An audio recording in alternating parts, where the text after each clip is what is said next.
Moving on Punjab లో వరుస పేలుళ్లపై కేంద్ర దర్యాప్తు సంస్థలు దర్యాప్తును ప్రారంభించాయి. పేలుళ్ల వెనుక పాకిస్తాన్ నిఘా సంస్థ ఐఎస్ఐ పాత్ర ఉన్నట్లు గుర్తించారు. ఖలిస్తాన్ ఉగ్రవాద సంస్థలతో కలిసి జంట పేలుళ్లకి పాల్పడినట్లు గుర్తించారు. జలంధర్, అమృత్సర్ లో పేలుళ్లపై ఎన్ఐఏ దర్యాప్తును ప్రారంభించింది.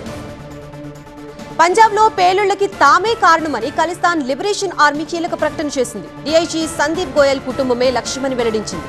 జలంధర్ లో బీఎస్ఎఫ్ హెడ్ క్వార్టర్స్ పై ఐఈడీ దాడిలో 2 జవాన్లు చనిపోయారు, 3కి గాయాలయ్యాయి. మంగళవారం రాత్రి 8 గంటల సమయంలో జలంధర్ బీఎస్ఎఫ్ ప్రధాన కార్యాలయం సమీపంలో పేలుడు జరిగింది. కార్యాలయం బయట పార్క్ చేసి ఉన్న ఒక స్కూటర్ పేలింది. దీంతో పెద్ద ఎత్తున మంటలు చెలరేగాయి. ఘటనా స్థలం సమీపంలో ఉన్న పలు వాహనాలు దెబ్బతిన్నట్లు పేర్కొన్నారు. 1 కిలోమీటర్ వరకు పేలుడు శబ్దాలు వినిపించాయని స్థానికులు తెలిపారు. జలంధర్ లో పేలుడు జరిగిన 2 గంటల తర్వాత అమృత్సర్ లో మరో పేలుడు జరిగింది. అటారీ రోడ్లోని ఆర్మీ కాసా కంటోన్మెంట్ పరిధిలో ఈ ఘటన జరిగింది. గ్రెనేడ్ దాడి జరిగినట్లు అనుమానిస్తున్నారు. గుర్తు తెలియని వ్యక్తులు మాస్కులు ధరించి దాడి చేసి ఆ తర్వాత అక్కడి నుంచి పారిపోయినట్లు ప్రాథమిక విచారణలో తేలింది.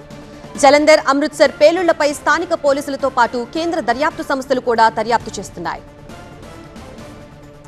రైట్, ఇదే అంశానికి సంబంధించి మనకి పూర్తి అప్డేట్స్ అందించడానికి మా బ్యూరో చీఫ్ గోపి సిద్ధంగా ఉన్నారు. గోపి, ఈ వరుస పేలుళ్లకు సంబంధించి దర్యాప్తు సంస్థల ఇన్వెస్టిగేషన్ లో ఎటువంటి విషయాలు బయటకు వస్తున్నాయి? పూర్తి డీటెయిల్స్ ఏంటి?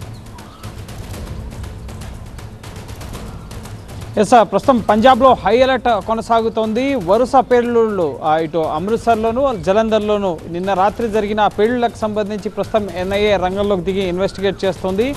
ఈ ముఖ్యంగా పేలుళ్ల వెనక ఐఎస్ఐ, అలాగే ఇటు ఖలిస్తాన్ లిబరేషన్ ఆర్మీ, ఈ రెండు కూడా ఈ రెండింటి హస్తం ఉంది అని చెప్పి ఇప్పటికే నిఘా వర్గాలు గుర్తించడం జరిగింది. ఆ కోణంలోనే ఇన్వెస్టిగేషన్ అనేది కొనసాగుతోంది. ఇటు అమృత్సర్కి, జలంధర్కి మధ్య 100 కిలోమీటర్ల దూరం అయినప్పటికీ ముఖ్యంగా 2 పేలుళ్లు జరిగిన ప్రాంతాలు కూడా రక్షణ శాఖకు సంబంధించి, ముఖ్యంగా ఒకటి బీఎస్ఎఫ్కి సంబంధించిన హెడ్ క్వార్టర్స్, 2 ఇటు జలంధర్లో అక్కడ పేలుడు జరిగితే, ఇటు అమృత్సర్లో ఆర్మీకి సంబంధించిన కంటోన్మెంట్ ప్రాంగణంలో బయట పేలుడు అనేది జరిగింది. సో ఈ రెండింటి అంశాలకు సంబంధించి, 2 పేలుడు ఘటనలకు సంబంధించిన ఇన్వెస్టిగేషన్ ముమ్మరంగా కొనసాగుతోంది. ఐఎస్ఐ ముఖ్యంగా సరిహద్దు రాష్ట్రంగా పాకిస్తాన్తో ఒక యుద్ధం చేస్తోంది.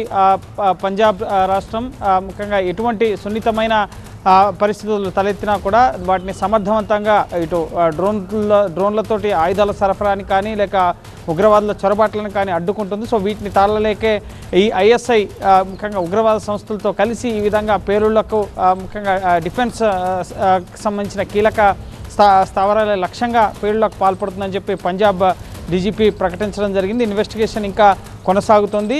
జలంధర్లో జరిగిన పేలుళ్లకు సంబంధించి 2 జవాన్లు చనిపోయారు, మరో 3కి గాయాలయ్యాయి. సో ప్రస్తుతం ఇటు పంజాబ్కి సంబంధించిన డీజీపీ కుటుంబమే లక్ష్యంగా ముఖ్యంగా తాము దాడులు చేస్తామని చెప్పి ఖలిస్తాన్ లిబరేషన్ ఆర్మీ కూడా ప్రకటించిన నేపథ్యంలో సో ప్రస్తుతం అన్ని కోణాల్లో కూడా ఇన్వెస్టిగేషన్ కొనసాగుతోంది.